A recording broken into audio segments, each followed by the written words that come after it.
Dalam gedung yang bersejarah dan luar biasa ini bukan hanya mewakili keluarga besar Bung Karno, tetapi juga mewakili seluruh rakyat Indonesia yang patriotik. Sekali lagi, tetapi juga mewakili seluruh rakyat Indonesia yang berjiwa patriotik dan nasionalis, yang mencintai Bung Karno sejak dahulu hingga akhir zaman. Ya, saya memang harus mengatakan demikian, karena faktanya kami telah menunggu dan menunggu selama lebih dari 57 tahun 6 bulan alias 50 tahun setengah akan datangnya sikap peri kemanusiaan dan keadilan. Ya, kita akan membahas hal ini lebih dalam dengan narasumber yang bergabung bersama kami via Zoom. Sudah ada Mas Jazilul Fawait, Wakil Ketua MPR RI, dan juga Pak Rusdi Hussein, sejarawan. Assalamualaikum, selamat pagi. Assalamualaikum, selamat pagi Bapak-Bapak.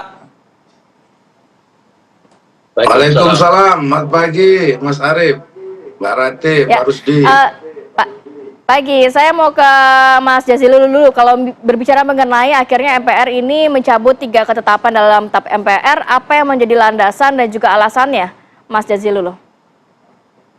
Mbak Rati, perlu saya klarifikasi, yang dicabut itu 2 TAP, yaitu TAP nomor 33 MPRS tentang Bung Karno dan TAP nomor 2 tahun 2003. Khusus TAP MPR nomor 11 tahun 1998 terkait dengan Pak Harto, TAP-nya tetap berlaku, tetapi pasal 4 terkait dengan tuduhan terhadap dalam pasal 4 terkait tuduhan dengan Presiden Soeharto, MPR menjelaskan bahwa semua tuduhan dan pelanggaran hukum sudah dilalui dan pengadilan sudah menyatakan tidak atau di SP3. Demikian juga yang terkait dengan kasus-kasus yang lain terkait sumber semar juga sudah putus. Memberikan klarifikasi kepada publik bahwa kasus yang dialami oleh Presiden Soeharto sudah selesai. Jadi supaya tidak salah paham, TAP nomor 11 tentang yang terkait dengan Pak Harto diklarifikasi oleh MPR, khususnya pasal 4, tapi TAP-nya tetap berlaku. Tidak dicabut ya, oke. Ya, dan terkait dengan Gus Dur, TAP MPR nomor 2 tahun 2003, terkait pelengseran memang sudah dicabut. Sudah tidak berlaku lagi.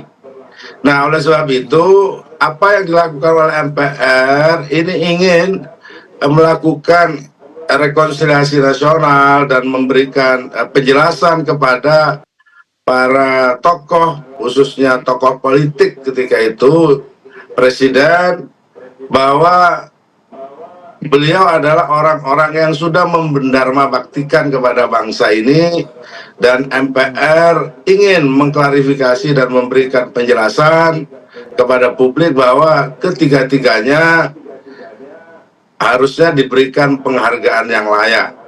Begitu. Jadi TAP MPR ini sesungguhnya ingin menegaskan bahwa MPR memiliki fungsi sebagai rumah kebangsaan, bahwa juga ingin mengatakan kepada publik bahwa bangsa ini bukan bangsa pendendam.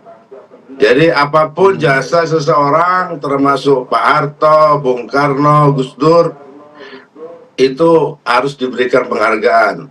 Khusus terkait dengan Kiai Haji Abdurrahman Wahid, publik sebenarnya melihat karena pelaku-pelaku sejarahnya juga masih hidup.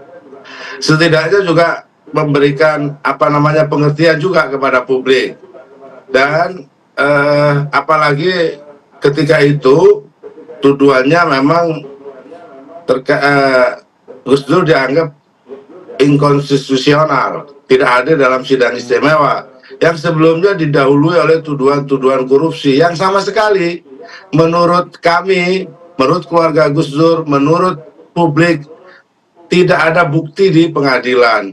Oleh sebab itu penjelasan-penjelasan terkait dengan Gus Dur, bahan buku ajar ataupun catatan-catatan sejarah, menurut saya kalau itu buku ajar perlu ditarik kembali kalau itu catatan-catatan sejarah perlu diluruskan. Karena bangsa ini tidak boleh didirikan dengan unsur-unsur dendam atau memelihara Baik, Mas Jazil. beban-beban sejarah yang tidak baik untuk anak cucu kita. Baik. Saya ingin ke Pak Rusdi Hussein menanggapi langkah MPR ini, Pak. Ini tidak ada dendam, tidak ada lagi permasalahan-permasalahan Warisan masalah politik masa lalu. Ya, terutama Bung Karno ya.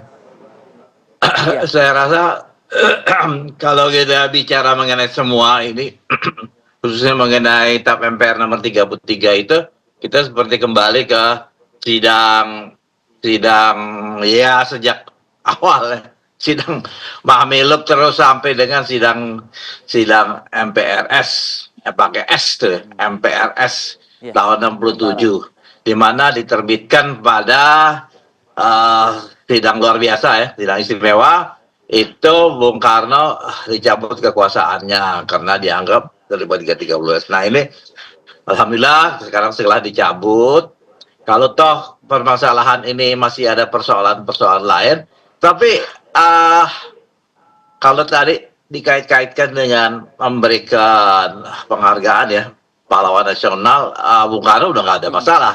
Tinggal Pak Harto sama Gus Dur aja itu yang memang belum. Saya rasa demikian. Kalau andai kata hal-hal itu yang mau dilanjutkan, ya mari coba kita bahas lebih mendetail ya mengenai persiapan ke arah sana. Kenapa yang dua nama menurut Pak Rusdi seperti apa? Masih ada masalahkah begitu untuk penetapan pahlawan nasional? Tadi udah dijelaskan ya, sudah dijelaskan. Ini kita ini memang bukan bangsa pendendam ya. Yang sudahlah, sing wis yo wis, katanya begitu. Apakah hal ini bisa diterima oleh masyarakat, khususnya dalam rangka pesta besar akan diadakannya pilkada nasional ini ya?